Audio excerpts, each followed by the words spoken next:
Buenos dias a todos. It is Wednesday, 30th of October, and today is my last day of Spanish school. After 4 very fast weeks, I have finished my course and I've received my certificate from Escuela Bella Vista. It's my last class today after a month here in Escuela Bella Vista, so we are having a drink. Salud! Salud! Salud! We learned enough so we could do the whole class in Spanish. So teacher was explaining in Spanish, we were responding in Spanish. So you know, my brain was in overdrive every day for the past 2 weeks. But yeah, like really good, really enjoyed it. And I am going to continue the studies in Peru and Argentina. So I also want to do a month also in each country. Like I really enjoy learning the language and want to be a bit more fluent in it. So for this afternoon, we are heading back to Plaza Italia con mi amigos Pablo and Sarah. So Pablo here has been mi profesor for the whole 4 weeks, right? 4 weeks. How was it? How did I do for the 4 weeks, do you think? Well, there's a lot to do. I always forget. We have to work together, but yeah.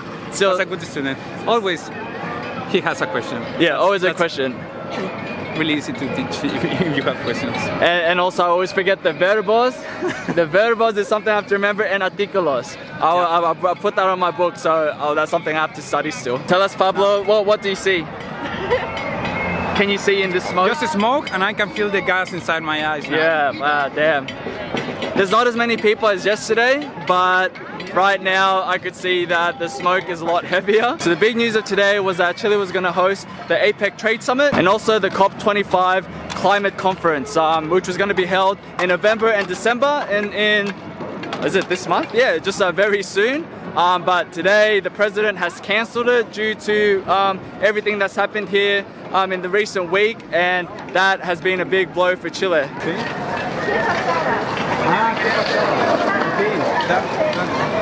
So you also had the big guns attending these summits. You had Trump, you had Putin, you had the Chinese president, I forgot his name, Xi or something like that. They confirmed they were going to attend the summit amidst the crisis here. But yeah, so just today they announced that they were going to cancel it and that it's too unsafe for all its delegates to travel to Chile. So in the words of President Piñera himself, when a father has problems, he must always put his family before everything else. So similarly, a president must always put his countrymen ahead of any other consideration, and that is the global events happening in the next few months. Garra Blanca are the ultras, like the football fans.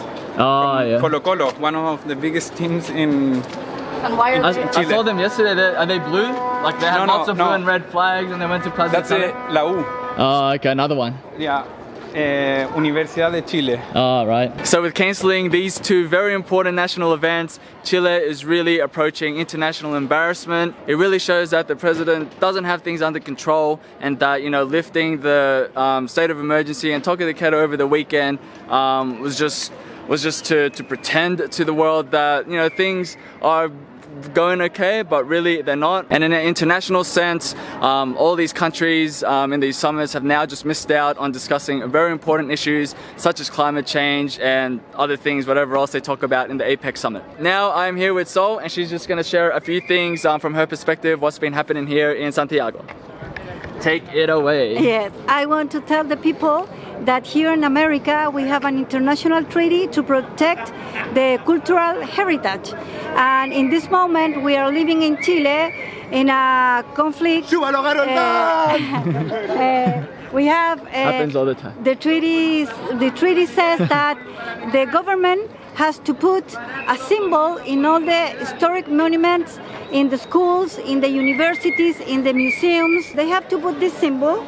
This is the Red Cross of culture. And now in this moment the government has to put this banner in all the museums, in all the schools, to show the people, to show the policeman and show the military that this place is out of conflict. How are they going with honoring the treaty? They're not doing anything at the moment right now. That's the problem. They doesn't know. They don't know it. Or they don't care. But they don't know, and they don't care. We don't know, but we are all days are going to the manifestation And with raising our banners, awareness yes, for this. because we want to protect our heritage. Yeah, sí. And it's a call, un llamado Yeah. to the president, to the authorities, that please put the banner of peace Yeah. in all the places. We have to protect our heritage. So as I mentioned yesterday, the UN Human Rights Commission is in town and they have people on the street just monitoring and checking and investigating what's happening here. So they're going around in the yellow suits. Yeah, with yellow jackets. See, and then yesterday, one of them actually got shot by Carabinero 7 times. 7 times. And I'll add the photo here where he's getting carried off. Ampliándolo en nuestra pantalla para que usted pueda tener una mejor panorámica. Ahí está. I don't know, how does that look like for Chile? Like a human rights representative that got shot. Like, do you know what's going to happen now? Like, I know they're investigating into it now. Because it's a big deal. Yeah, as far as I know, they are investigating this. And yeah, that shows how cops doesn't care much about human rights. And you don't think the Carabineros knew that the yellow was a human rights person? For sure. They knew. They just don't care. Yeah. But isn't it a job that you're Maybe it was an accident, but 7 times doesn't sound like an accident. On one person? Nah, no One way. person. But that would have hurt heaps. And yeah, also it's not that smart when your institution is, when people is doubting about how legit is your institution to shoot Yeah. at this kind of person. I don't know, from what I've seen and all the doesn't- protests that I've seen, no matter how, I guess it can be a bit violent, but there's no reason to shoot.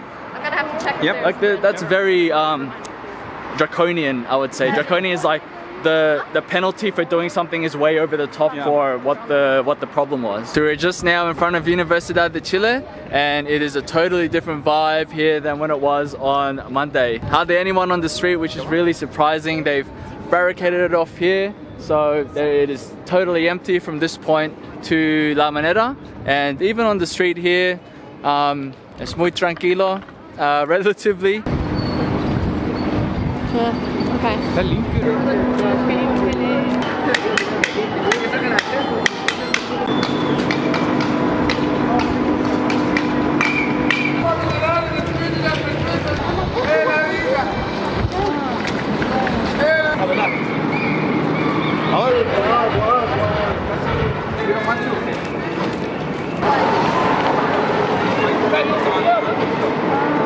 Es el guanaco.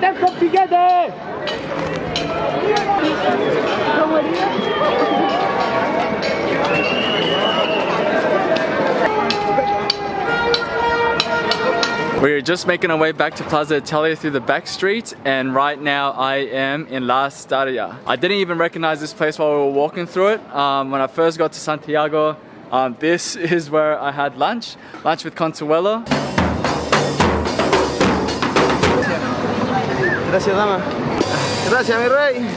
And yeah, this is like a fancy restaurant, a really nice part of town, and it is just really messed up right now.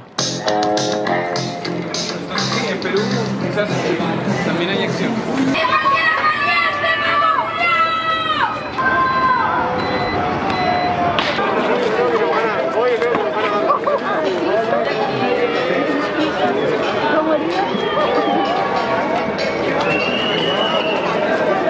So we are just walking away from Plaza Italia right now. It's just behind me over there. And that is seriously the emptiest that I've seen it in a week and a half. So the only people left on the street are the extremists, just like us, where we're still walking around. But yeah, I don't know, it's a bit weird how it's so quiet. I guess even protesters need a day of rest after a week and a half. Didn't expect this, but I don't know, maybe it's a sign that things are coming down. I don't know, maybe things will erupt tomorrow.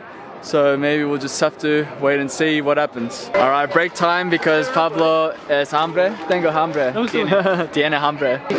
Gracias. Ahí tienen mayo, ketchup, mostaza, una salsa mexicana.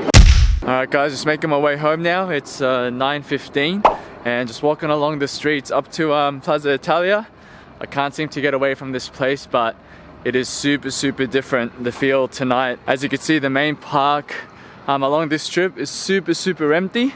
And yeah, it's just a kind of eerie feeling. There's like busloads of carabineros around. I don't want to get too close, but there's a bus over there, right there. And behind that bus, there's literally like 20 of them, 20 carabineros. Okay, I take that back. There's literally like 40 of them just in that corner there. But yeah, I just had a few drinks with the guys at the hostel, and now the only way I could get home is to catch an Uber.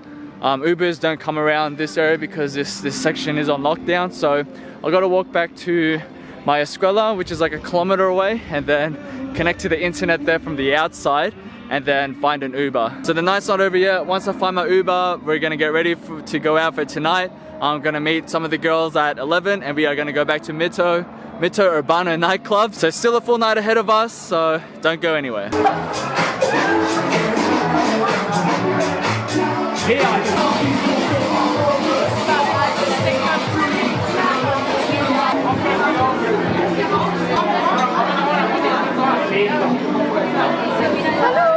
Salud!